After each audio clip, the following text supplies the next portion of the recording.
अस्सलाम वालेकुम। दिलचस्प कहानियों के लिए चैनल को सब्सक्राइब कीजिए और बेल आइकॉन प्रेस कर दीजिए ताकि नेक्स्ट वीडियो का नोटिफिकेशन आपको बआसानी मिलता रहे। अहमद सुबह बेदार हुआ तो घड़ी अपनी जगह 7 बजा रही थी और अपने चिंगाड़ते अलार्म से उठने की नवीद दे रही थी, मगर बगैर तकलीफ के किसी चीज़ में तासुर कहाँ। चुनाचे अलार्म की आवाज़ ने अहमद की करवटों का तसलसल तोड़ दिया और नींद की देवी आहिस्ता आहिस्ता उसकी आंखों से ओझल होती जा रही थी। उसने अपने लिबास पर नजर डाली। एक पुरानी पतलून और कोट पहने वो उसी में रात भर सोता रहा। कल रात शायद उसने अपने लिबास पर कोई तवज्जो नहीं दी थी, मगर लिबास से शख्सियत जरूर जाहिर होती है। अगर किसी पर रौब डालना है तो कुछ तो लिबास में भी होना चाहिए। 6 गज का कपड़ा एक 5 फुट के इंसान को छुपाने की कोशिश जरूर करता है, यह इंसान की कोशिश में मदद करता है। वो एक खुशशक्ल नौजवान था और उसने अपने मुस्तकबिल के बारे में बहुत से ख्वाब देखे थे। सोते में जो ख्वाब देखे जाते हैं उनका तो अक्सर इंसान कोई मतलब निकाल नहीं पाता, मगर दिन की आंखों से जागते में देखे गए सपनों का कोई ना कोई मतलब ज़रूर निकाल ही लेता है। वो मुलाजमत के बावजूद अपने हालात से मुतमईन नहीं था। इत्मीनान ज़िंदगी में कहाँ है, मगर दिल फिर भी सुकून चाहता है, ऐश चाहता है, आराम चाहता है। और ये ख्वाहिशात सिर्फ अपने आप से मंसूब नहीं होती, जल्दी उनमें कोई और भी शरीक हो जाता है। जैसे कि उसकी बीवी नाजिया उसकी शरीक सफ़र बन गई थी, मगर सफ़र अभी तक किसी खुशगवार मोड़ की तलाश में था। नाजिया भी खूबरू थी और अहमद को पसंद करने की वजह शायद यही थी। आंख हुस्न से ही मरूब होती है जब तक कि बातनी आंख ना खुल जाए, जो जिस्म की आंख से ज़्यादा देख सकती है। उसने अपनी शेरवानी हैंगर से उतारी जो नीले रंग के हल्के शेड की थी। हाँ, ये मुनासिब रहेगी, उसने खुद कलामी की। इसके साथ ही उसने गुसल खाने में घुसकर गुसल करने के बाद शेव बनाया। आज पानी कुछ ज़्यादा ठंडा था, शायद मौसम सर्दियों की आमद का इंदिया दे रहा था। उसे नहाने में बड़ा लुत्फ आया। इसकी कोई वजह वो सोच ही रहा था कि उसके गुसल खाने से निकलते ही नाजिया की खनकदार आवाज़ उसके कान के पर्दों से टकराई। इधर आओ, फ़ोन आया है तुम्हारे बॉस का। ओह अच्छा, अहमद ने चौंक कर कहा। और वो बर्तन कब आएंगे जो सादिया के घर देखे थे? तुम तो बस यूं ही वक्त बर्बाद करते हो। तुम्हारी जगह कोई और होता तो अब तक आसमान को छू चुका होता। वो नाक सुगेड़ कर बोली और तीखी निगाहों से अहमद के सरापे को देखा, जिस पर नीले रंग का हल्का लिबास झिलमिल झिलमिल कर रहा था। अहमद को अचानक यूं इस जुमले की तवक्को न थी। वो यूं भी जज्बाती नौजवान था, इसलिए जल्द मुश्तिल हो गया और बोला, महारानी जी, मेरे पर नहीं कि उड़कर आसमान पर पहुंच जाऊं। 12,000 तो मेरी तनख्वाह है। इस महंगाई के ज़माने में पर लगाए भी जा सकते हैं। नाजिया का लहजा और भी तीखा हो गया था। उसने नाजिया की आंखों में झांका और फिर बोला, बीबी, उड़ने की कोशिश में कहीं ज़मीन पर ही ना गिर जाऊं। ज़मीन से सिर्फ आसमान नज़र आता है, आसमान पर जाने वाला रास्ता नहीं। मगर मैंने कह दिया, मुझे कुद्दूस की शादी में जाना है और ये रद्दी कपड़े पहनकर नहीं जा सकती। नाजिया के तेवर बिगड़ते देखकर अहमद नरमी से उसके कंधों पर हाथ रखकर बोला, अच्छा मुझे फ़ोन तो सुनने दो, तुमने तो मुझे बेवजह उलझा दिया। अहमद ने जल्दी से फ़ोन उठा लिया। अहमद, इतनी देर क्यों लगा दी फ़ोन उठाने में? एक बहुत ज़रूरी खबर देनी है तुम्हें। बस सर जी, क्या करूं, वो कुछ घरेलू झगड़ों में पड़ गया था। आप फरमाइए। तुम्हारी प्रमोशन हो गई है, अब तुम मेरे असिस्टेंट हो। पहले वाला असिस्टेंट चला गया है। सर मुझे समझ नहीं आ रहा कि किस ज़ुबान से आपका शुक्रिया अदा करूं। अहमद रुककर बोला, मगर तनख्वाह आहिस्ता आहिस्ता बढ़ेगी तुम्हारी, बॉस ने कहा। ओके सर कहकर उसने फ़ोन रखकर नाजिया को यह खुशखबरी सुनाई। या अल्लाह तेरा शुक्र है। नाजिया के दोनों हाथ ऊपर उठे। अच्छा अब जल्दी से चाय बना दो, बॉस ने मुझे जल्दी बुलाया है। नाजिया मुस्कुराकर हाँ में सर हिलाती चली गई। अहमद जल्दी जल्दी ऑफिस पहुंचा, जहां उसके बॉस शहरियार साहब बेचैनी से उसके इंतज़ार में टहल रहे थे। अस्सलाम वालेकुम सर। वालेकुम सलाम अहमद, बैठो। मुझे तुमसे कुछ ख़ास और ज़ाती किस्म की बात करनी है। जी ज़रूर सर, वो बोला। अहमद, तुम जानते हो कि सिल्वर स्टार कंपनी का बिजनेस आजकल खसारे में जा रहा है। महंगाई और खर्च बहुत ज़्यादा है और मुनाफा कम हो रहा है। मैंने पिछले असिस्टेंट को इसीलिए हटा दिया कि वो अच्छी तरह बिजनेस नहीं चला रहा था। अब बिजनेस की डीलिंग ज़्यादातर तुम्हारे हाथ में होंगी, यानी तुम असिस्टेंट मैनेजर हो। तुम्हारी तनख्वाह का दारोमदार कंपनी को होने वाले मुनाफे पर होगा। अब ये तुम्हारी जिम्मेदारी है कि मुनाफा ज़्यादा और खर्च किस तरह कम करते हो। Okay, good luck. ये कहकर बॉस ने गर्मजोशी से अहमद से हाथ मिलाया। अहमद के अब दिन रात बदल चुके थे। फौरी तौर पर उसे खर्च कम करने का जो तरीका समझ में आया वो यही था कि सस्ती चीज़ें खरीदी जाएं और माल में मिलावट की जाए और चीज़ों की कीमत बढ़ा दी जाए। सिल्वर स्टार कंपनी का नाम बड़ा था, इसलिए उसकी इस हरकत से उसे कोई बड़ा धचका नहीं लगा, क्योंकि दूसरी कंपनियां भी इसी किस्म का काम कर रही थी। माल में मिलावट करके उसने काफ़ी मुनाफा कमा लिया और बॉस को चिकनी चुपड़ी बातों से बहला दिया। अब उसकी हालत बदलने लगी थी। दिन रात के मामूलात करवट ले रहे थे। जब उसे ढेर सारा मुनाफा मिला तो अगले ही दिन वो अपनी बीवी के लिए ढेर सारे कपड़े, जेवर और बर्तन, क्रॉकरी बाजार से ले आया। उसकी कंपनी की मसनूआत की कीमतें भी अब बढ़ गई थीं। नाजिया की खुशी दीदनी थी। वो बार बार उठकर उसे शाबाश दे रही थी। वो उठते बैठते शौहर पर निछावर होती और बार बार कहती, मुझे अंदाज़ा नहीं था कि तुम इतने अच्छे होगे और मेरा इतना ख्याल रखने लगोगे। चलो, ये तो तुम्हें अंदाज़ा हो गया कि मैं तुम्हारे लिए कितना अच्छा हो गया हूँ। अहमद ने मुस्कुराकर कहा तो नाजिया हंसकर झेंप गई। रात हो गई तो उसने नाजिया से कहा, अब तो कारोबारी मसरूफियात बहुत बढ़ गई हैं। कल सुबह मुझे जल्दी जगा देना, नींद जोरों की आ रही है। यह कहकर वो अपने कमरे का दरवाज़ा खोलकर अंदर चला गया और कमरे में जीरो का बल्ब जलाकर लेट गया। जल्द ही नींद की देवी ने उसे अपनी आगोश में ले लिया तो वो बेखबर सो गया। अगले दिन जब अहमद सुबह की किरणों से बेदार हुआ और आंखों का पर्दा उठाया तो उसने देखा कि नाजिया उसके सराहने खड़ी थी। अब उठ भी जाओ अहमद, वो उसका शाना पकड़कर हिला रही थी। क्या वक्त हुआ है, उसने रोज की बात को नए अंदाज से कहा और इसके साथ ही घड़ी की सुइयों ने टिक टिक करके उसके सवाल का जवाब दिया।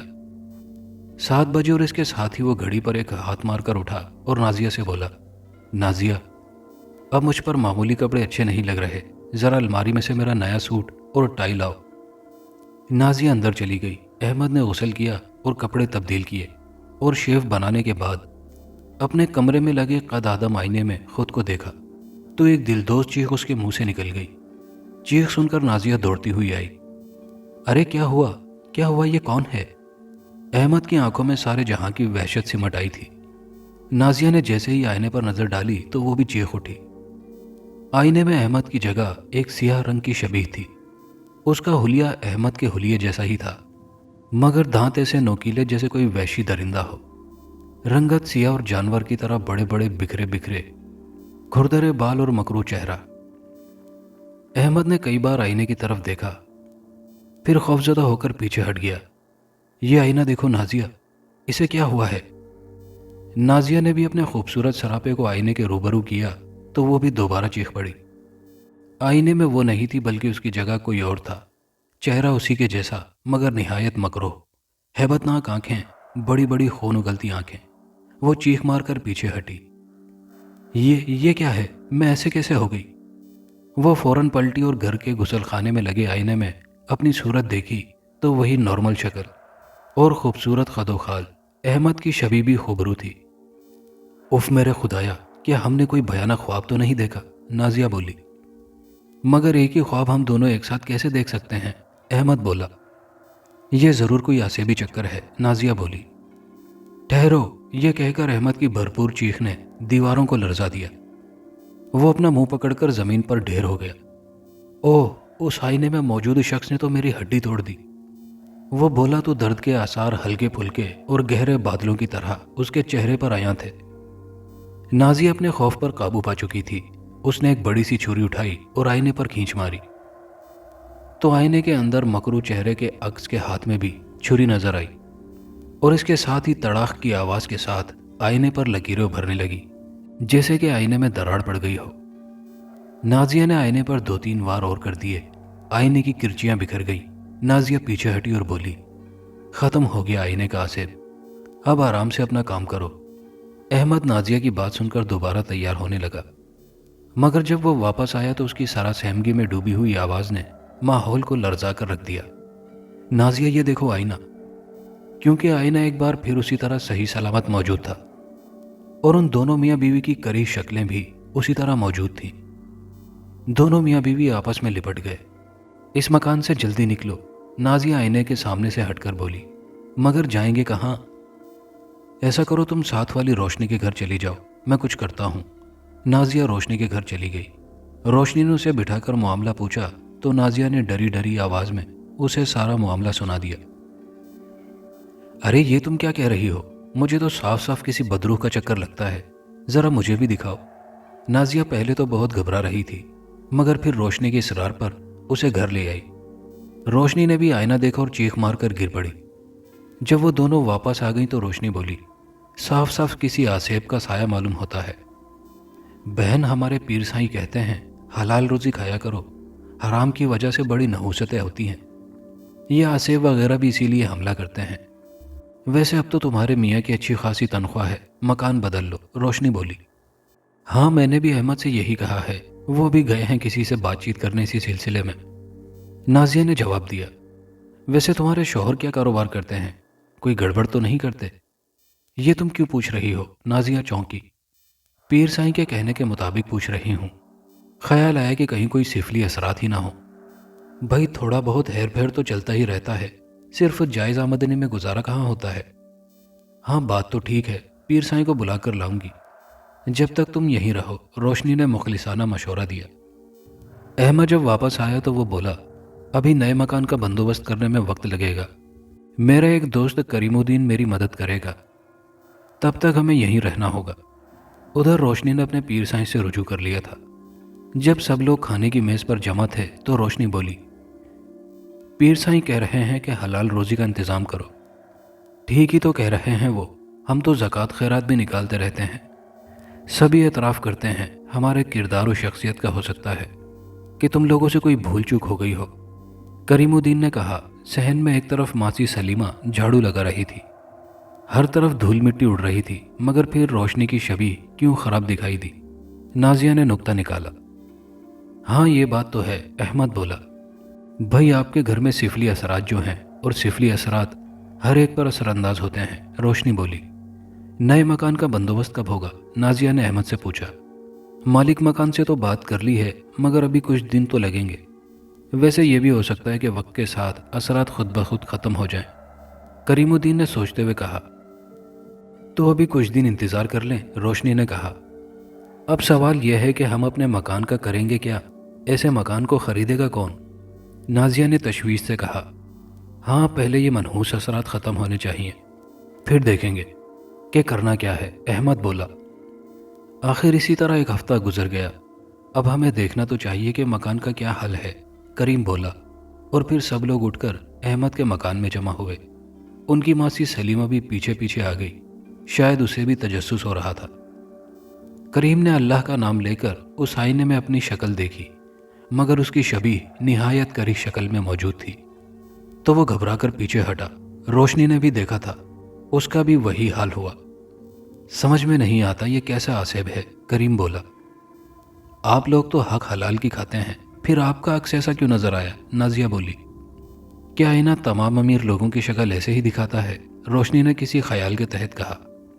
अचानक करीम बोला, सलीमा जरा इधर आओ। हाँ ये तो बड़ी मिस्कीन और अच्छी लड़की है, रोशनी ने अपनी मासी की तारीफ करते हुए कहा। सलीमा ने अपना दुपट्टा सर पर जमाते हुए हाथ में झाड़ू लिए आगे बढ़ी और आकर उस आईने के सामने खड़ी हो गई। अचानक उसकी चीख गूंजी, क्योंकि उसका भी वही हाल हुआ था। तब नाजिया ने नतीजा निकाला कि यह मामला इतना सीधा नहीं। रोशनी तुम पीर साई को यहीं बुलवा लो, करीम ने तजवीज़ पेश की। अच्छा ठीक है, रोशनी बोली। पीर साई एक सादा से सूफी बुजुर्ग थे। उन्होंने मकान का हर तरह से जायज़ा लिया और घर के कोने कोने में झांका।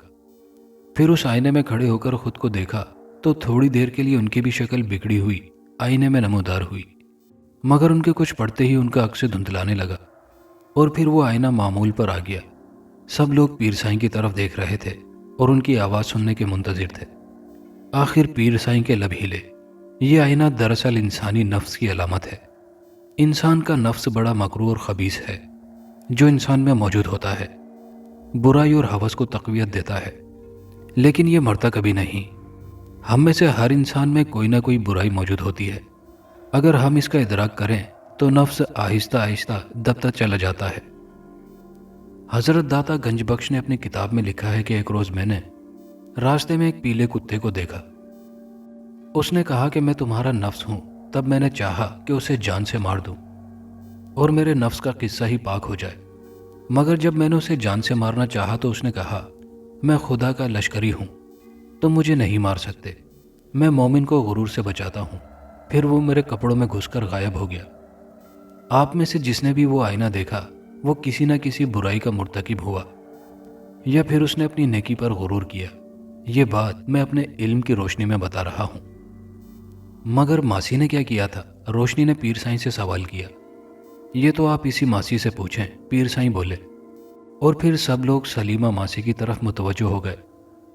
اس کا سر جھکا ہوا تھا۔ تھوڑی دیر خاموش رہنے کے بعد وہ بولی، یہ ٹھیک ہے کہ آپ لوگ ہر ماہ میری مدد کرتے رہے ہیں، مگر مجھے لالچ آ گیا تھا۔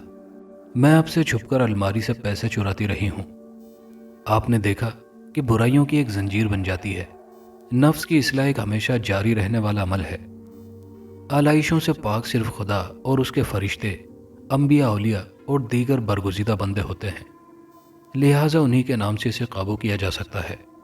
پھر پیر سائیں بولے، آپ سب نیکی کو اختیار کریں اور نیکی پر غرور نہ کریں اور ہمیشہ اپنی اصلاح کریں، تو یہ آئینہ معمول پر آ جائے گا۔ یہ بس خدا کی ایک نشانی ہے جو اس طرح ظاہر ہوئی ہے۔ یہ کہہ کر پیر سائیں نے آئینے پر کچھ پڑھ کر دم کیا اور آئینے پر دھند سی چھانے لگی۔ پھر دھند آہستہ آہستہ ختم ہونے لگی اور آئینہ بتدریج شفاف سے شفاف ہوتا چلا جا رہا تھا، کیونکہ اب اس آئینے کا راز ہمارے سامنے جو آ رہا تھا۔ کہانی اچھی لگی ہو تو ویڈیو کو لائک شیئر ضرور کیجیے گا اور کمنٹ باکس میں اپنے قیمتی خیالات سے ہمیں ضرور آگاہ کیجیے گا۔ شکریہ۔